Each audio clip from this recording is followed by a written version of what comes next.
Former President Trump is now facing a third criminal indictment, his second federal indictment. A Washington, D.C. grand jury reached that decision today after hearing evidence in the special counsel investigation into allegations of 2020 election interference and the January 6 Capitol riot. As Justin Finch reports, the Trump campaign slammed his indictments as political attacks as he remains the clear Republican frontrunner in the 2024 race for the White House.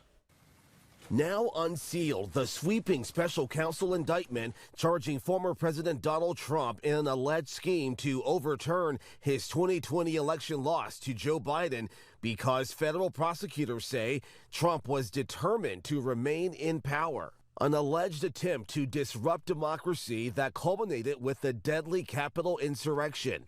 In a news conference, special counsel Jack Smith calling the violence on January 6, 2021, was an unprecedented assault on the seat of American democracy. As described in the indictment, it was fueled by lies. Lies by the defendant. That defendant, the former president, now facing charges of conspiracy to defraud the United States, conspiracy to obstruct an official proceeding, the congressional certification of the election results, and conspiracy against rights to deprive people of their right to vote and to have their votes counted.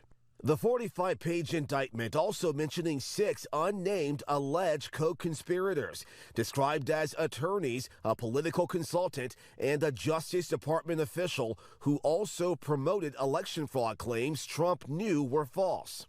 Prosecutors say Trump worked to create an intense national atmosphere of mistrust and anger and erode public faith in the administration of the election.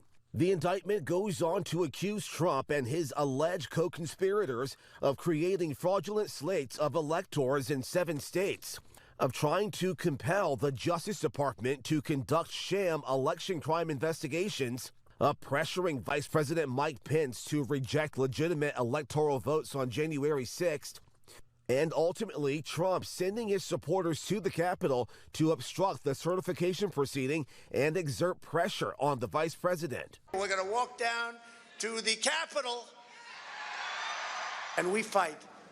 We fight like hell. And if you don't fight like hell, you're not going to have a country anymore. Trump has now been summoned for his first appearance in D.C. District Court on these latest allegations Thursday afternoon. Justin Finch, ABC News, Washington.